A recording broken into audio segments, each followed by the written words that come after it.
Shri Piyush Goyal to reply the discussion. Honorable Minister. Thank you very much, Honorable Chairman, sir. I've come to the House after quite a long time, and I must say it's great to be with all the team over here under your leadership, sir. And we miss a lot of the good times that we had where a lot of knowledge we gained under your guidance. We were able to work together in this team. Even Jairam Ramesh, sometimes I think I miss for all the jostling that we did in the earlier days. Honorable Chairman, sir. Jairam बहुत बार भूल जाते हैं कि इनके नाम में राम है. इनके नाम में भी राम है, सिर्फ थोड़ा कर्तृत्व में कमी रह जाती है. ऑनरेबल चेयरमैन सर,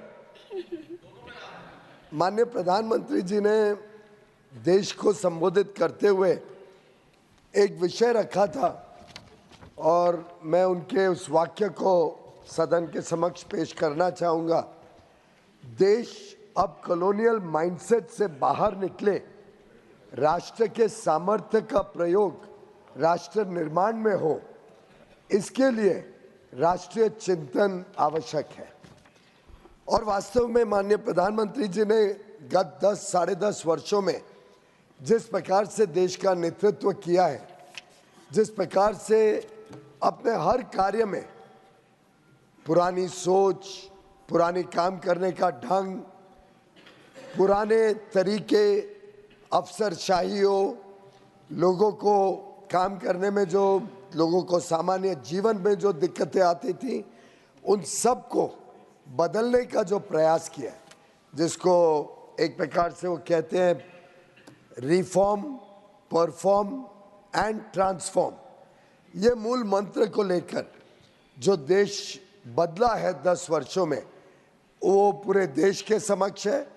इतिहास गवाह है कि आज के युग में अगर हम गत 2 वर्षों के अलग अलग चुनाव देखें, दुनिया भर में जितने लोकतांत्रिक देश हैं उसमें 60-70% लोगों ने, देशों ने इस 2 वर्षों में 23-24 में चुनाव के माध्यम से अपना मत दिया.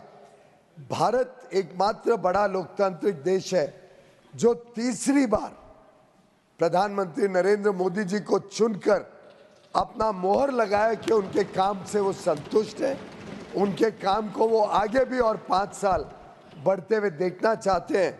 और माननीय प्रधानमंत्री जी ने तो देश को आश्वस्त किया ही है, क्योंकि बिल इसी से संबंधित है. आपकी सोच ठीक करने की आवश्यकता है. प्रधानमंत्री मोदी जी ने शुरुआत में ही कहा था कि तीसरी टर्म में वो 3 गुना ज़्यादा मेहनत करेंगे, 3 गुना ज़्यादा तेजी से काम होगा, 3 गुना ज़्यादा काम होगा, 3 गुना ज़्यादा परिणाम आएंगे और उस 3 गुना ज़्यादा परिणाम से 3 गुना ज़्यादा प्रभाव देश की अर्थव्यवस्था को, देश के कामकाज को, देश के लोगों के जीवन में आएगा. प्रधानमंत्री मोदी जी ने जब 75 वर्ष देश की आज़ादी के, हम आज़ादी के अमृत महोत्सव को मना रहे थे, तब ये एक देश के समक्ष एक सोच रखी थी कि हमने किन मूल्यों के ऊपर देश को बदलना है, देश को आगे चलाना है. अमृत काल जो अगले 25 वर्ष 2022 से 2047 तक, अमृत काल को किस तरीके से हम सब मिलके एकजुट होकर काम करें और देश को एक विकसित देश, एक समृद्ध देश बनाने की दिशा में तेजी से आगे बढ़ाएं, उसके लिए उन्होंने 5 प्रण दिए थे, 5 मूल्य दिए थे. और उन 5 प्रण को मैं एक बार और आपके माध्यम से सभी के समक्ष रखना चाहता हूँ. एक उनके मन में था कि भारत एक विकसित देश बने, डेवलप्ड कंट्री बने, जहाँ पे आधुनिक इंफ्रास्ट्रक्चर हो, लोगों के पास एक अच्छा जीवन शैली बिताने के लिए सब सुख समृद्धि हो, रोज़मर्रा की ज़रूरतों से सब युक्त हो पूरी तरीके से, और एक ऐसा देश जिसमें हर बच्चे को पर्याप्त अवसर मिले, पर्याप्त आगे बढ़ने का काम करने का यहाँ पे मौजूदा लोगों को सक्षम भी बनाए, उनका कौशल भी बढ़ाए और उनके लिए पर्याप्त मात्रा में अवसर भी प्रदान करें।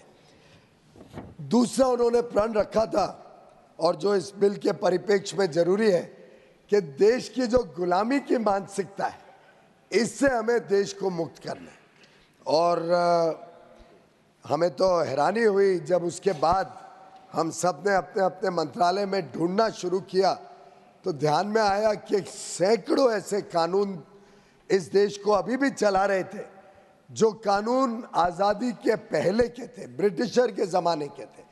1947 के पहले के कानून, चाहे वो न्याय संहिता की बात हो, चाहे अलग अलग औद्योगिक कानून हो, लगभग हर क्षेत्र में ऐसे पुराने कानून इस देश की अर्थव्यवस्था को, इस देश के कामकाज को चला रहे थे। उसी के हिसाब से दंड होता था, सजा होती थी। और मैं समझता हूँ उन्होंने जो सोच रखी थी कि गुलामी की मानसिकता को हम ख़त्म करें और आज की आधुनिक सोच के साथ आज के परिप्रेक्ष्य में जो ज़रूरतें हैं देश की, उसको पूरा करने के लिए हम सब लगें। उसको ध्यान में रखते हुए लगभग पूरी सरकार में ऐसे पुराने जितने कानून हैं 1947 के पहले, इन सभी को एक बार रिविजिट किया जा रहा है और उसमें जहाँ जहाँ ज़रूरत पड़े सुधार किया जा रहा है, जहाँ जहाँ आवश्यक हो चीज़ों को सरल किया जा रहा है, जहाँ जहाँ लगे कि प्रावधान, सजा के प्रावधान, जेल के प्रावधान को कम करने की आवश्यकता हो तो उसको कम किया जा रहा है और अगर किधर लगे कि प्रावधान और सख्त करने की ज़रूरत हो तो उनको सख्त भी किया जा रहा है। तीसरा प्रण जो प्रधानमंत्री जी ने रखा था वो था अपने विरासत के ऊपर गर्व करना, have pride in our roots.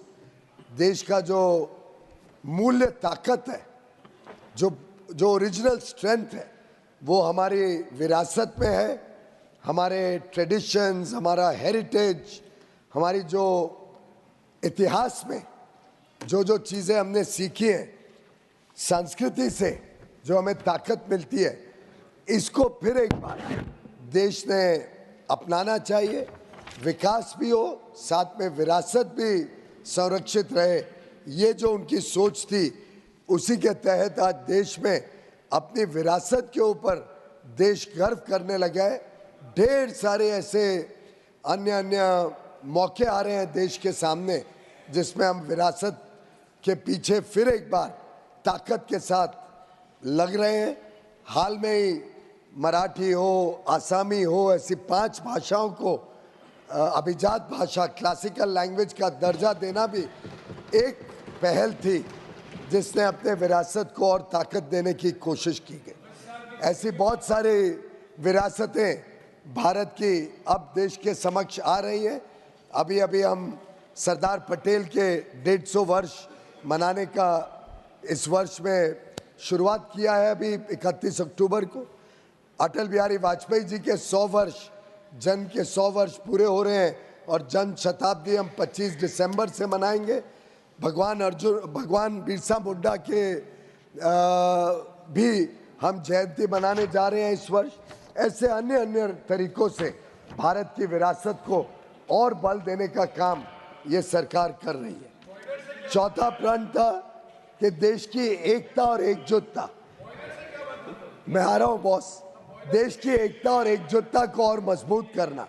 कई मेंबर्स ने फेडरलिज्म की बात की। फेडरलिज्म जब कोऑपरेटिव फेडरलिज्म हो, फेडरलिज्म जब देश और राज्य मिलके काम करें, और वो तो भारत की जनता बार बार ये दे ही रही है मैसेज, चाहे वो हरियाणा हो चाहे महाराष्ट्र हो, कि हमें दोनों केंद्र सरकार राज्य सरकार मिलके काम करें, उसी में देश की प्रगति और आगे बढ़ती है। ऐसे ही प्रधानमंत्री जी ने कहा था कि हम एकता और एकजुटता को देश की कायम रखें और मजबूत बनाएं। और 5वां प्रण बताया था कि हर एक व्यक्ति अपने जिम्मेदारी का निर्वहन करे। अपनी ड्यूटीज को समझे। हमारे अधिकार तो हम सबके पास हैं ही, और कई बार अधिकार की भी बात हम सदन में भी सुनते हैं, पर अपनी जिम्मेदारी निभाना लगभग भूल से जाते हैं। पर मैं समझता हूं कि प्रधानमंत्री जी ने जो आह्वान किया था कि हम सभी नागरिक अपनी जिम्मेदारी भी निभाएं, अधिकार का भी हमें पूरा हक है, लेकिन जिम्मेदारी का देश को अधिकार है कि देश के समर्पित होकर हम अपने जिम्मेदारी को निभाएं। इस कड़ी में ये बॉयलर बिल 2024 इसलिए जरूरी हो जाता है कि ये लास्ट जब ये बिल बना था तो 1923 में ये बिल बन के लागू हुआ था। एक बार 2007 में इसमें परिवर्तन हुआ, पर उसकी भी बड़ी अच्छी कहानी है जो मैं आपके समक्ष रखूंगा, बताने कि पहले सरकारों में कैसे काम होता था और मोदी जी के नेतृत्व में काम करने के ढंग में कितना फर्क है। माननीय अध्यक्ष महोदय, ये बॉयलर्स बिल एक प्रकार से देश को सेफ बनाता है। ये बॉयलर बिल देश को सुरक्षित बनाने के लिए हमें इसकी आवश्यकता लगी। और सेफ क्यों? SAFE, सेफ क्योंकि इसमें सिक्योरिटी के प्रावधान है, highest standards of safety for the workers. ये मैंडेट करता है कि कैसे क्वालिफाइड लोग बॉयलर्स का निरीक्षण करें, उसकी इंस्पेक्शन में अच्छे लोग लगे, कॉम्पिटेंट पीपल हो, और उसके लिए क्या स्टैंडर्ड्स होने चाहिए, कौन क्वालिफाई होगा, इसको निर्धारित करने के प्रावधान इसमें रखे हैं। कुछ मान्य सांसदों ने आलोचना की कि केंद्र सरकार क्यों तय करेगी,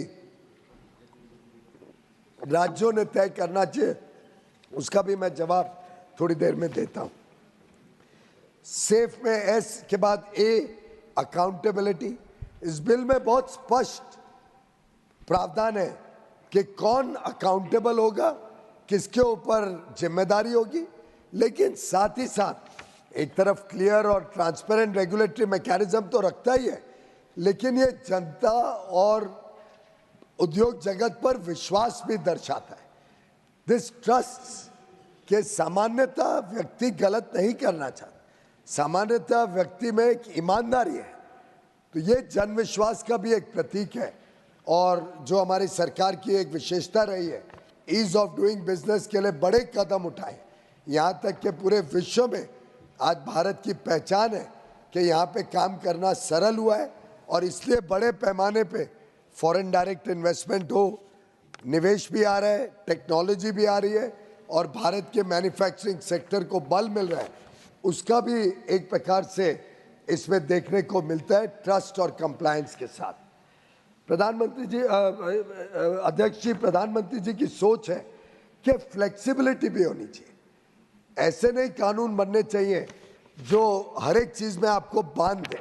एक सुझाव आया कि जो क्वालिफिकेशन है इंस्पेक्टर्स की, उसको क्यों नहीं प्रावधान में डाला।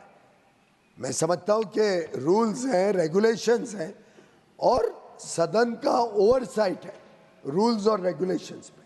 ऐसा नहीं है कि सरकार कुछ भी मनमर्जी से रूल्स और रेगुलेशंस बना सकती है। कानून एक ढांचा बनाता है, फ्रेमवर्क बनाता है, उसके अंतर्गत रूल्स रेगुलेशंस जब सरकार बनाती है तो सदन के पटल पर हर एक रूल रेगुलेशन को रखती है, और उसके ऊपर जब जब जरूरत पड़ती है तो कई बार तो चर्चा भी हुई है रूल्स रेगुलेशंस में। तो हमारा ओवरसाइट मैकेनिज्म जो हमारे संविधान के निर्माताओं ने बनाया है, जो बाबा साहेब अम्बेडकर जी ने हमें संविधान दिया है, और मैं वंदन करता हूं उनका, उसमें कितनी गहरी सोच गई है इस संविधान को बनाने में। उस पर हम जरूर इस सदन में इसके अगले सोमवार मंगलवार को चर्चा करेंगे, और बहुत सारे विषय बाहर आएंगे जो मुझे लगता है कई विपक्ष के नेताओं को एम्बैरेस भी करेंगे, और कई झूठे narratives. This is, I'm sure you are withdrawing this part. You are, certainly, I withdraw that part. Good. But I would only like to say that that debate will be an eye-opener for the entire nation. It will be an eye-opener for the people of India just like several comments were made today, which almost promoted a fake narrative. Earlier, we have seen fake narratives being propagated. But fortunately, sir, fake narratives only work once. Then the people become wiser and they choose rightly the next time around. और safe का चौथा अंश है You see, fake should never become real. That's a great problem. and Fake should remain fake and exposed as such. absolutely right, And sir. fake is challenged irrespective of any group. It is challenged to all of us. Am I right? Yes. Go ahead. Very There true, is an sir. agreement. In fact, sometimes what we believed would never happen, happened in this country like it happened in 1975. We had never imagined things like what happened in 75 can happen. So, sir,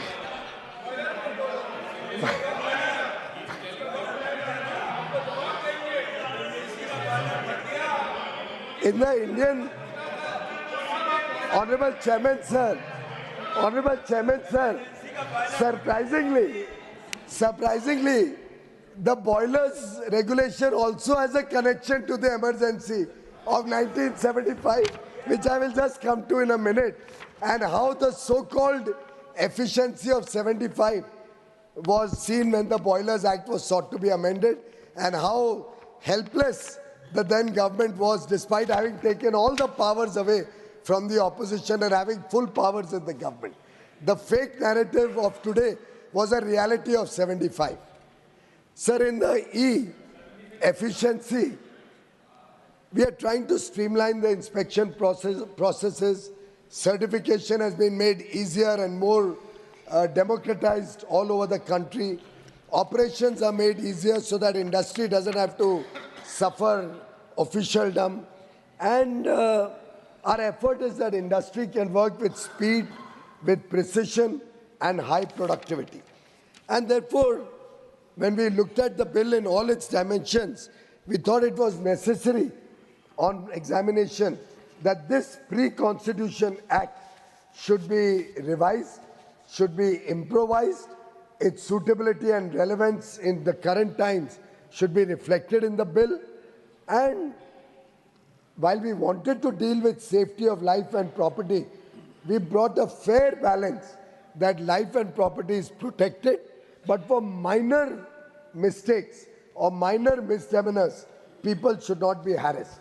Therefore, in the Jan Vishwas bill, which this August House was kind enough to pass last year, we had reduced a lot of the provisions where criminalization of the law was, criminalization of actions was provided in the law, and people were threatened with jail and with severe consequences. And very often that threat was used also for rent seeking in the old days. We wanted to ensure that business persons for serious offences are taken to serious tasks, for minor offences pay a stiff penalty and are warned not to indulge in such acts. I must mention here, sir, the Boilers Act of 1923 was comprehensively amended in 2007 by the Indian Boilers Amendment Act passed under the UPA regime. It was during that amendment that inspection and certification by independent third-party inspecting authorities was introduced. It was during that amendment that the central government was given a number of powers that are today being questioned in this August House. And a number of other changes were made in that act, which I would like to share a little bit in detail with this House, because it's an interesting story of how government used to work in the past. Sir, how did the Boilers Act come into play? If we go back into history, in 1863, there was a boiler explosion in Kolkata. that prompted the Bengal Council to enact the first Boiler explosion in Kolkata, Calcutta. in Calcutta. That time, Calcutta. It was Calcutta then. At that time, it was Calcutta. I'm respecting the sentiments of my brothers and sisters from Kolkata and using today's Not only their sentiments, sentiments of everyone. and everyone's. Like if anybody says Bombay instead of Mumbai, we Mumbaikars feel very hurt. I am not the only former governor, there are others also. Chairman, sir, when the boiler explosion took place, the Bengal Council enacted the first boiler inspection legislation in 1864, 100 years before I was born. Following that act, all the 7 other provinces framed similar legislation. Those acts, those rules and regulations were totally inconsistent with each other. So all 7 provinces in the country had 7 different sets of rules and regulations and laws. Now, many members here are suggesting, why is the central government coming into play? We should leave all of this to the states. Let the states have their own rules, their own regulations, their own qualifications. I'm reading out this history only to share with the members that this problem was faced nearly 160 years ago. 160 years ago, difficulties you want to bring back into India today in 2024. These differences in acts, in rules, regulations gave rise to a lot of difficulties. It hampered the development of industries, and therefore the then central government, the British government, they appointed a committee called the Boiler Law Committee in 1920. The Boiler Laws Committee prepared a draft on the lines of which the All India Act was passed in 1923, the Indian Boilers Act 1923. It may be noted, sir, the original act took only 3 years to pass, and it was in recognition of the fact that you can't have different laws in every province that the central legislation was enacted by the then British government. This act provided for the safety of life, property of persons, and from the danger of explosions of boilers. In pursuance of this act, the Central Boilers Board was formed in 1937. Now the question comes up, why did I refer to the Constitution, sir? I refer to the Constitution because the makers of the Constitution recognized that this act continues to deserve special attention and should be a part of the central legislation rather than moving it to the states. Much as I have no doubt the states are very, very competent, they have very good officers, they have very good capability of designing the law, of preparing rules, regulations, guidelines, qualifications, they all are competent. But can you imagine each state in such a large country having separate laws and having separate guidelines and separate qualifications? So much so that a person from Delhi then could not have possibly practiced as a qualified engineer in Noida or in Gurugram, where he may be staying and working in Delhi.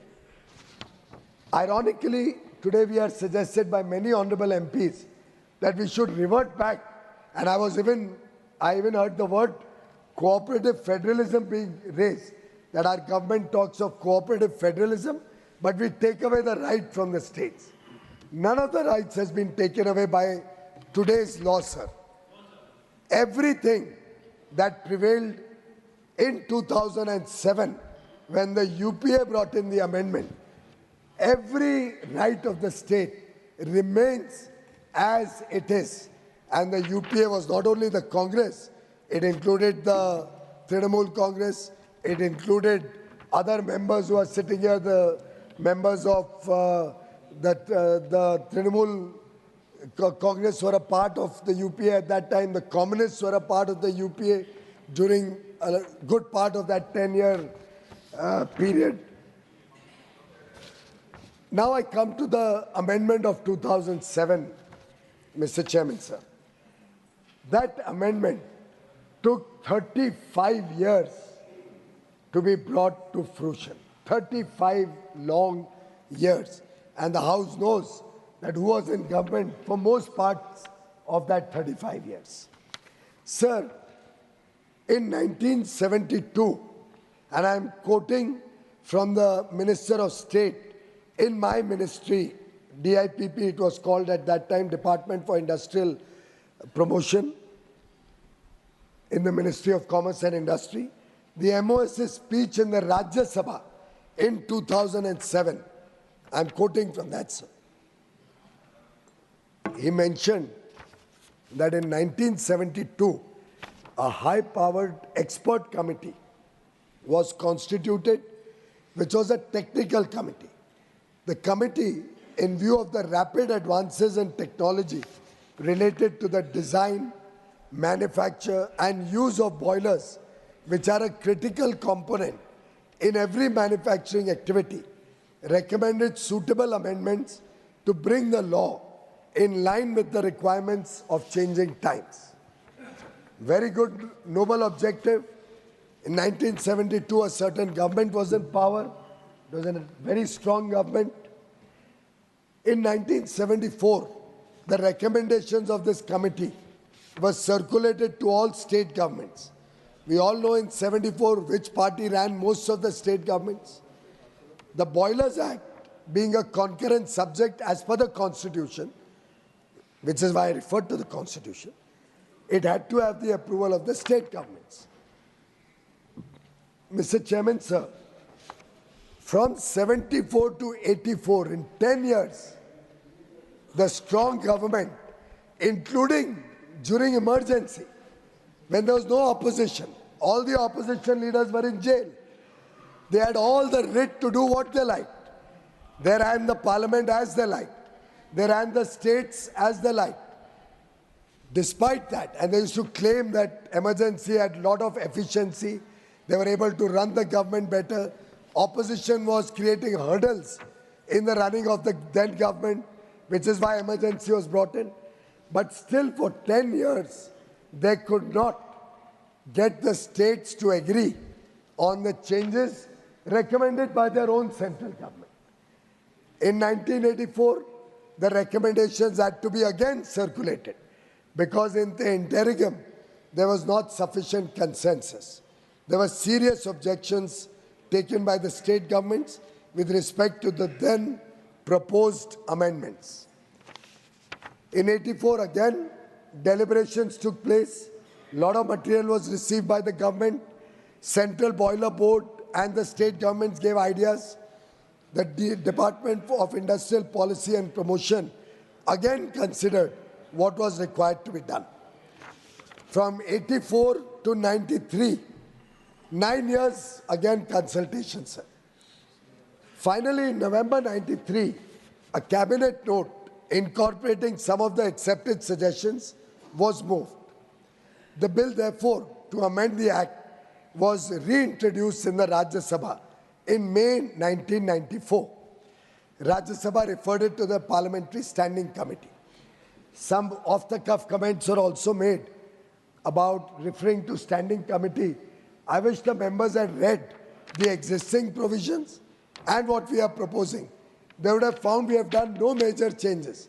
We have brought in the law almost in its current form, but in a smarter version, well-defined, well-categorized, well converted into chapters. And therefore, it doesn't merit any reference to the Standing Committee. You do that when there is a substantive change in law. Sir, yeah, I'll come to that, sir. In November 93, as I said, in 94, it was referred to the Parliamentary Standing Committee. On 29 March 1995, the committee submitted its report and further modifications to the Indian Boilers Amendment Bill 94 were suggested, which were accepted by the Cabinet by way of a Cabinet note. But, Chairman, sir, it's to be noted, 94 the cabinet accepted the changes with the modifications of the Parliamentary Standing Committee. Who was in government in 94? Which party? Despite that, from 94 onwards, they never brought it before the Parliament. After cabinet approval, they just sat on it and it was never brought before the Parliament for approval. It was only in 2000, during the monsoon session of 2000, that the bill was once again introduced in the Rajya Sabha in the monsoon session of 2000. And I think the whole House and the people of India know that in 2000, it was Shri Atal Bihari Vajpayee ji, whose 100th anniversary we are going to celebrate from 25th December. It was the NDA government which was in power.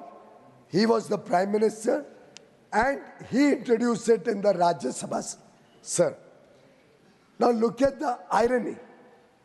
विडंबना देखिए, ये कानून बना था पूरा कांग्रेस की सरकार के टाइम, जो बदलाव, और इसमें कई बदलाव अच्छे थे.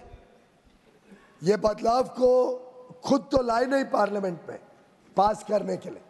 अटल जी की सरकार आई तब अटल जी ने इसको सदन के समक्ष रखा बिल को और दरख्वास्त की कि सभी पार्टी समर्थन दे. और उनके मन में जरूर ऐसा ही रहा होगा कि भाई जब यूपीए के समय कैबिनेट ने अप्रूव किया, कांग्रेस के समय कैबिनेट ने अप्रूव किया, उनकी पूर्ण बहुमत की, या तब भी शायद कोएलिशन ही थी, उनकी सरकार ने अप्रूव किया हुआ बिल मैं ला रहा हूँ सदन में, तो स्वाभाविक है कि सभी समर्थन करेंगे. पर आपको जान के हैरानी होगी कि 2000 में जो बिल कांग्रेस की कोएलिशन की कैबिनेट ने अप्रूव किया था 95 में, उसको यूपीए ने ही अपोज किया और राज्यसभा में पास नहीं होने दिया, उसको डिस्कशन के लिए लाने नहीं दिया. और स्पष्ट रूप से आप विपक्ष में थे भाई साहब, चलिए कांग्रेस ने नहीं आने दिया, कांग्रेस ने नहीं पास करने दिया. हाँ तो आप जवाब दीजिए, जरूर देना जवाब. आप विडंबना देखिए, कांग्रेस ने पास किया हुआ कैबिनेट डिसीजन प्रधानमंत्री अटल बिहारी वाजपेयी सदन में लाते हैं और कांग्रेस उसका विरोध करती है, जिसके कारण ये पास नहीं हो सकता.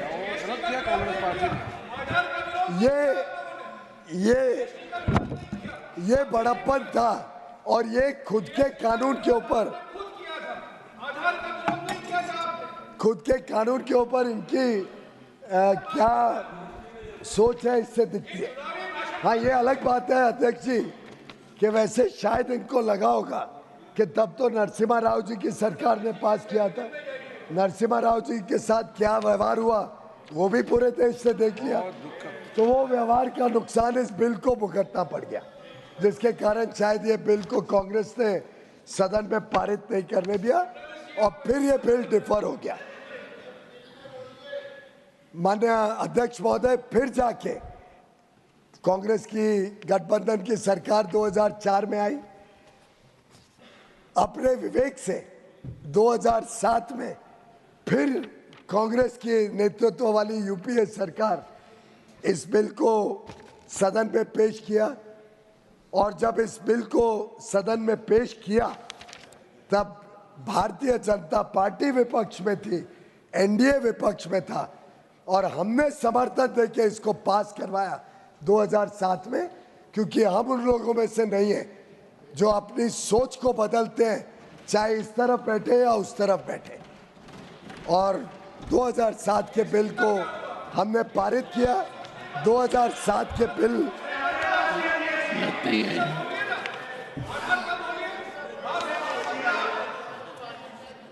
उल्टे मेरे पास कुछ भाषण 2007 की डिबेट के भी हैं जो बड़े इंटरेस्टिंग है, पर समय के अभाव में मैं उसमें नहीं जाता हूं.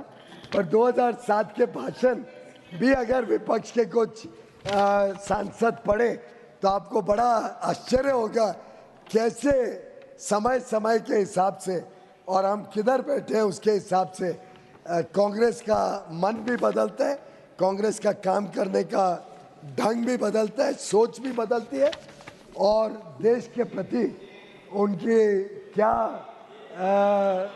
सोच है वो 2007 के समय दर्शाई जा सकती है। माननीय अध्यक्ष जी, 2007 में अच्छे प्रावधान बदले गए थे। ये मेरे को इसमें कोई कहने में दिक्कत नहीं है, संकोच नहीं है, क्योंकि आज मैंने जो सदन में भाषण सुने मैं आश्चर्यचकित रह गया। मैंने कहा कमाल है, पहले खुद कुछ लाते हैं फिर उसको सदन में लाने की हिम्मत नहीं है। अटल जी लाते हैं तो उसका विरोध करते हैं, विरोध करके खुद आते हैं तो उसको सदन में लाते हैं, हमारे समर्थन से उसको पारित करते हैं और फिर आज हम उनके करे हुए काम को आगे बढ़ा रहे हैं तो फिर उसको प्रश्न चिन्ह खड़ा कर रहे हैं। 2007 के कानून में ये लाया गया था कि कॉम्पिटेंट अथॉरिटी होगी, कॉम्पिटेंट पर्सन होंगे और इंस्पेक्टिंग अथॉरिटी इंडिपेंडेंट, जो इंजीनियर्स हैं देश के सक्षम हमारे इंजीनियर्स हैं, इंडिपेंडेंट एक्सपर्ट्स हैं, इनको भी रजिस्टर किया जाएगा कि वो बॉयलर्स को इंस्पेक्ट करके सर्टिफाई कर सके। ये कानून अटल जी लाए थे, आपने पास नहीं किया, आप लाए, हमने पास किया, हम तो वही आगे बढ़ा रहे हैं। आज सवाल उठ रहा है कि सेफ्टी के साथ कॉम्प्रोमाइज होगा। कोई माननीय सांसद ने प्रश्न उठाया कि ये कानून लाने से आप सेफ्टी को कॉम्प्रोमाइज कर रहे हैं, क्या होगा कामगारों का, क्या होगा जनता का। हमने तो कोई बदला ही नहीं है फौजिया मैडम, हम तो जो कानून 2007 में आपकी पार्टी जिस सरकार की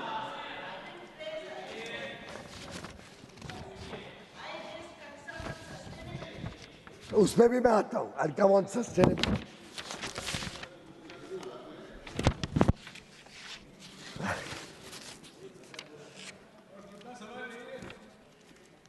आप जितना सुन सकते हैं उतना बोलेंगे। इसका मतलब तो ये हुआ कि एंडलेस हो गया, because I know the capacity of my friend.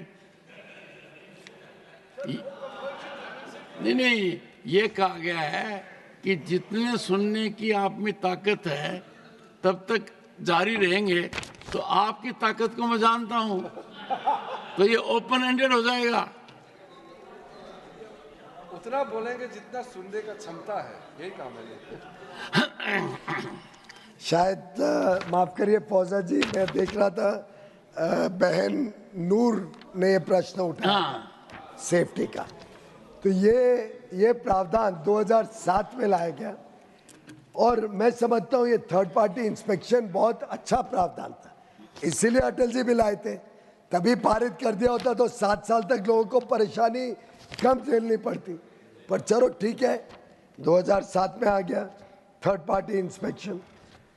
फिर बॉयलर की डेफिनेशन उसी समय पे चेंज कर दी गई थी 2007 में, और बेबी बॉयलर जो छोटे होते हैं उनको इस इंडियन बॉयलर्स एक्ट से निकाल दिया गया। एक्सीडेंट का भी पूरा डेफिनेशन को सुधार किया गया कि छोटे मोटे अगर हादसे होते हैं, कोई छोटा पिन होल में कुछ गलती हो या कुछ, तो उसको नहीं माना जाएगा, वेयर एंड टेयर के रूप में उसको देखा जाएगा। फिर टेक्निकल एडवाइजर का प्रावधान, केंद्र में एक टेक्निकल एडवाइजर हो, ये प्रावधान भी उसी समय लाया गया। आज पूछा जा रहा है राज्य की क्षमता पे केंद्र क्यों अपने आप को घुसा रही है, हम नहीं लाए। 2007 में टेक्निकल एडवाइजर आ गया था और वो सेंट्रल गवर्नमेंट अपॉइंटी था, ये सब बॉयलर एक्ट के फंक्शंस को पूरा करने के लिए।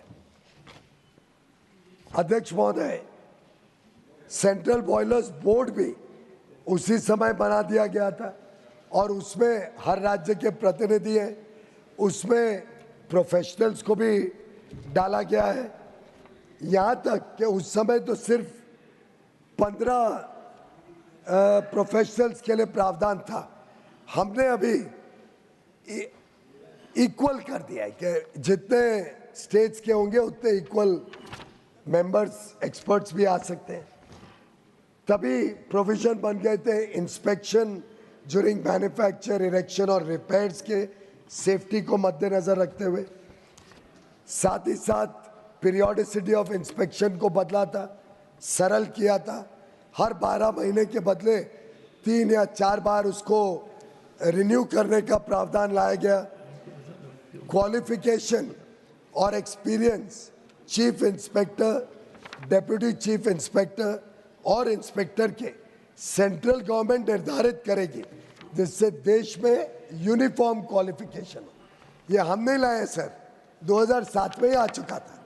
आज पूछा जा रहा है कि स्टेट्स के ऊपर प्रहार है, स्टेट्स के पावर पे हम अटैक कर रहे हैं, स्टेट्स की क्षमता को डाउट कर रहे हैं। ये तो 2007 में ही हो गया था जब आपकी सरकार थी। साथ ही साथ ये कहा गया कि अपील सेंट्रल गवर्नमेंट को क्यों है, अपील लोकल इंस्पेक्टर को क्यों नहीं है। इसलिए क्योंकि वो इंस्पेक्टर ने अगर कुछ गलत किया है तो इंडस्ट्री वाला उसी के पास अपील के लिए जाए तो उसको थोड़ी न्याय मिलने वाला है। और ये प्रावधान कब आया, हम तो नहीं लाए, ये भी 2007 में आप ही लाए थे कि अपील होगी तो सेंट्रल गवर्नमेंट पे होगी, लोकल गवर्नमेंट में अपील नहीं होगी। तो ये भी हमने जूं का तू रखा, हमने कोई बदला नहीं किया। फिर मेरे ऊपर आरोप लगाया गया और हमारी सरकार पे कि हम देखिए कितने बेरहम हैं कि अगर सेंट्रल गवर्नमेंट टेक्निकल एडवाइजर ने कोई निर्णय लिया और उससे कोई असंतुष्ट है तो उसको जबरान रिट पिटीशन फाइल करनी पड़ेगी। उसको और कोई रिकोर्स नहीं है हाई कोर्ट या सुप्रीम कोर्ट में लॉ के तहत जाने का रिकोर्स नहीं है। इसके बारे में भी अभी मेरी आलोचना की गई। अपील्स टू चीफ इंस्पेक्टर भी था और ये भी जो पावर है कि एक बार टेक्निकल एडवाइजर ने अपना निर्णय दे दिया तो उसके बाद आप फिर कानूनी दावपेच नहीं कर सकते, ये फाइनल होगा। ये हम नहीं लाए थे।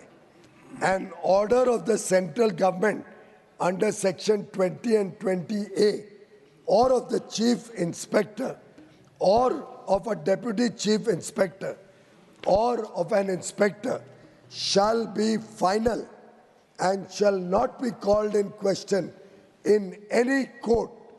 ये अध्यक्ष महोदय, ये हमारी सरकार आने के पहले का प्रावधान है।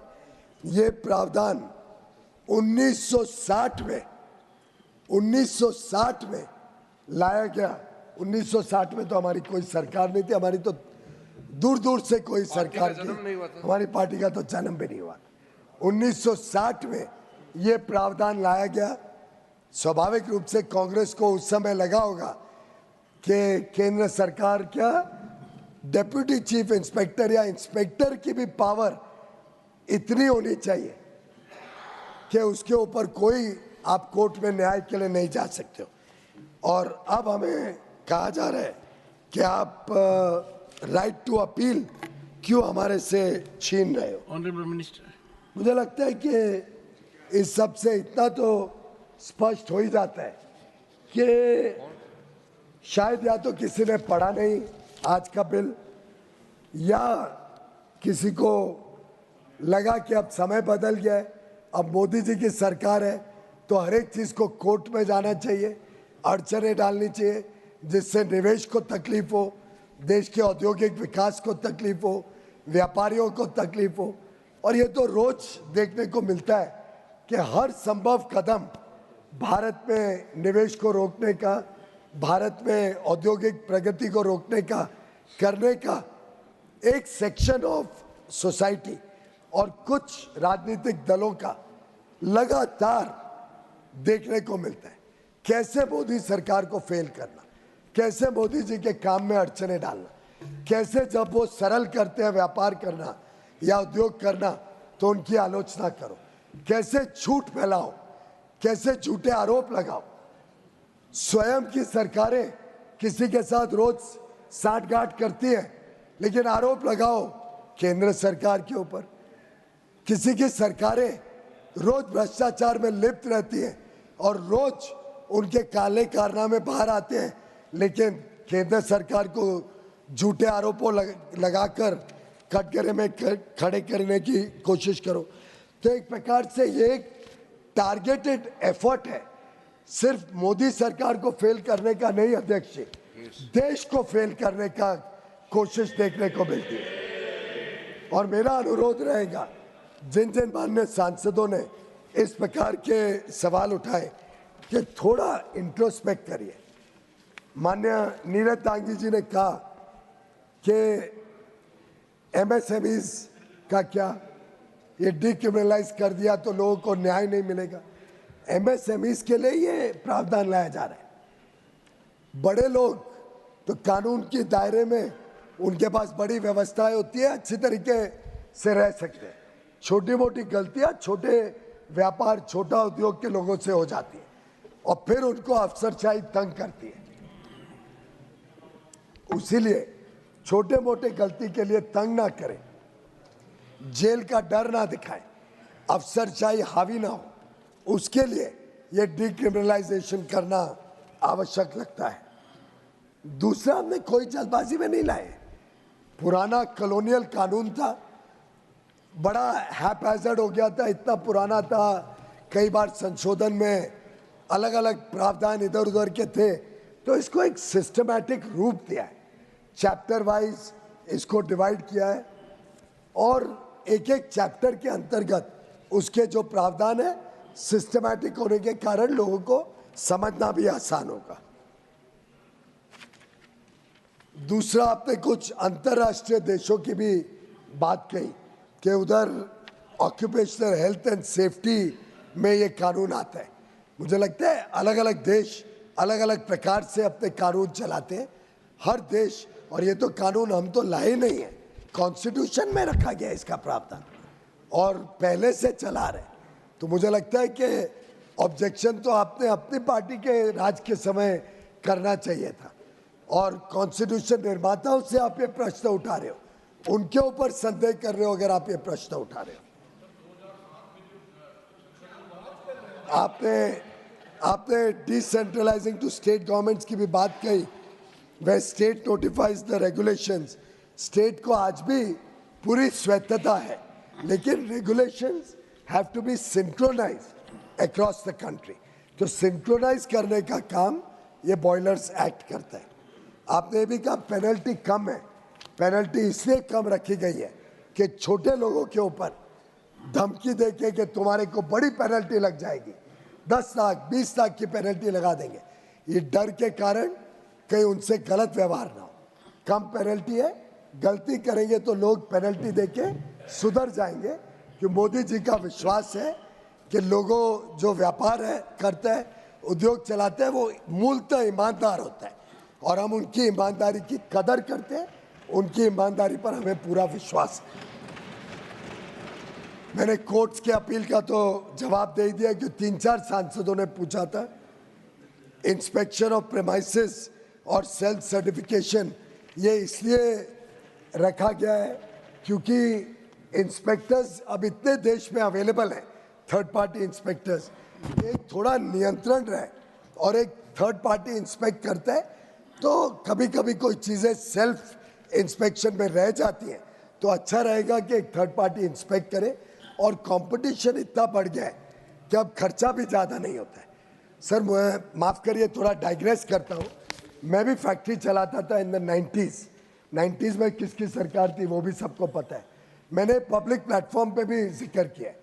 मेरी फैक्ट्री में भी बॉयलर था और उसमें वेल नोन फूड शॉप के इंस्पेक्शन के लिए उस समय हमें केंद्र सरकार के पास ही आना पड़ता था।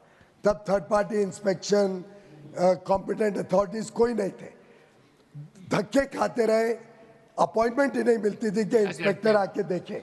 लीडर ऑफ दी माननीय मंत्री जी, उस समय मैं केंद्र में मंत्री था, आप आते मेरे पास। पर 513 है। पर अध्यक्ष जी, ये आरोप नहीं लगा रहे हैं, अध्यक्ष जी, मैं बता रहा हूँ कि आपको तो समझ में आ गया कि कितनी बड़ी भूल हो रही थी, तो आपने तो अपनी सुधार कर ली गलती, हम बाकी कानूनों में सुधार कर रहे हैं। किसी ने कहा टाइम लिमिट्स क्यों नहीं है? टाइम लिमिट का इसलिए आवश्यकता नहीं पड़ी क्योंकि अब इतने ज़्यादा थर्ड पार्टी इंस्पेक्टर्स अवेलेबल हैं कि अपने आप ही वो टाइम लिमिट प्रोवाइड हो जाता है। मुझे जो तकलीफ झेलनी पड़ी थी 90s में कि एक ही टेक्निकल एडवाइसर, और very funny part of it is उसका नाम भी गोयल ही था, जो तभी technical adviser chief boiler inspector था। मुझे मुंबई से आना पड़ा, तरले करने पड़े, और नहीं बताऊंगा क्या करना But पड़ा। it must be a coincidence. There's nothing funny about it. It's Coincidentally, he was also Goel.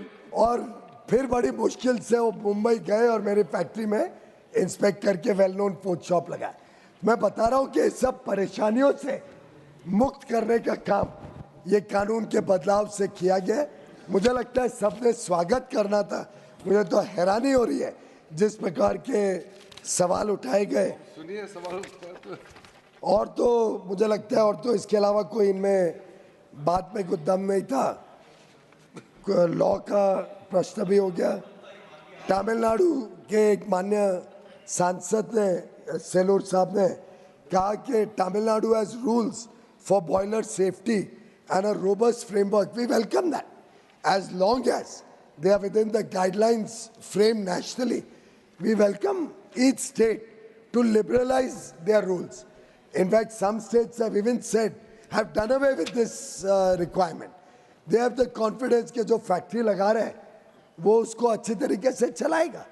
तो आप स्टेट्स को, अपने अपने स्टेट्स को कह भी सकते हैं वो विजिट करके इसको और लिबरलाइज करें, हम उसको वेलकम करते हैं। तो माननीय अध्यक्ष जी, यही मोटे मोटे विषय जो उठे थे, मुझे लगा इतिहास के पन्ने Thank you. गवाए कि ये सब विषयों में कोई दम नहीं है, और जब देखे तो सीधा उंगली आपके पास ही पॉइंट करती है। इसलिए अच्छा रहेगा कि हम सर्वसम्मति से इसको पारित करें, Excellent. और जो question is- देश के व्यापारी और उद्योग जगत के लोग हैं उनको एक अच्छा संदेशा दें। The question is that the Boilers Bill 2024 be taken into consideration. Those in favor will please say aye. Those against will please say no. I think ayes have it, ayes have it, ayes have it.